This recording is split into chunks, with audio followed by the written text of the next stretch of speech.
And we have excellent attendance here, so I want to take advantage of it. So let's immediately have the committee proceed to consideration of S-236, the Duplication Elimination Act of 2015. This is a Senator Manchin, Senator Ayotte bill, and Senator Ayotte would like to speak to it, I believe. I want to thank the chairman and ranking member. This is a bill that we've been working on for a while. Senator Manchin and we introduced it, called the Duplication Elimination Act. And I know that my staff has worked with members of the committee, including the chairman and ranking member, and Senator Heitkamp as well, had some very good feedback, and we appreciate the improvements that you made on the bill and the help that you gave us with it. This bill is really focused on an issue that every year we get a report from the GAO, and it focuses on duplication, fragmentation, and overlap among government programs. And we've had a number of hearings on this since I've been in the Senate.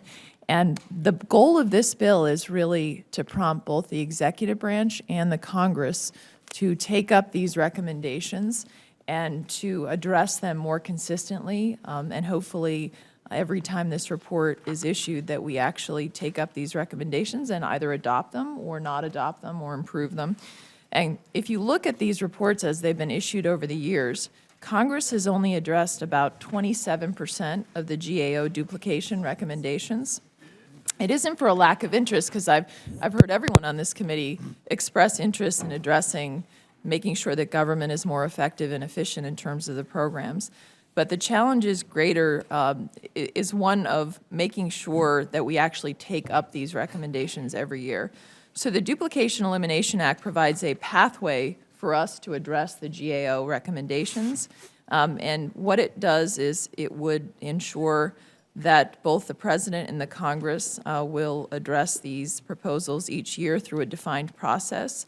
In fact, it would, after the report is issued each year, the President would submit to the Congress 180 days later his or her recommendations on what they believe should be implemented based upon the GAO recommendations, which ones should be adopted, which ones should be rejected.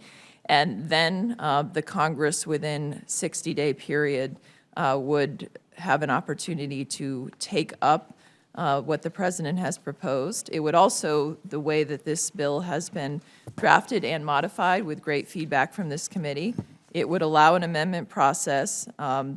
It would make sure that there's still a threshold of 60 votes to actually end debate on the bill, so we're not changing that, but it does provide an expedited procedure to get on the bill so that we're having this debate.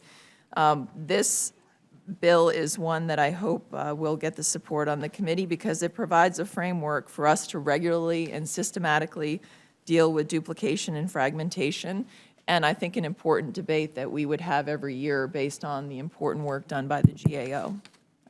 Thank you, Chairman. Well, thanks, Senator Ayotte. And I just have to say I really appreciate how long and hard you've worked on this bill. Look, to this committee, the GAO is just the gold standard. I mean, they issue so many great reports, and this really addresses, let's make sure those reports don't just sit on the shelf and gather dust. So again, really appreciate you working on this, trying to find those, we agree on that, and then trying to address all the issues where there was an agreement, come to agreement, and bring it to this point. So I'm a big supporter of this.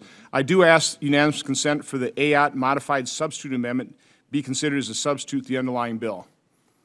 Without objection, does any other member wish to discuss the bill or introduce an amendment? Yeah, Mr. Chairman, let me yield to Senator Heitkamp. Go ahead. Senator Heitkamp. I just want to say how important it is that we start listening to our counterparts, whether it's the General Accounting Office or whether it's the IGs. Senator Langford and I on our subcommittee have spent a lot of time on this issue. I think this is a great step in the right direction. I hope we can move this bill without any unnecessary amendments, because I want to support this bill dearly, not just for Kelly, but for my great friend Joe Manchin, who has also worked on this bill. And so I want to just say this is an important step in the right direction to institutionalizing a better response to GAO reports and IG reports. And so I stand with Kelly in supporting this bill.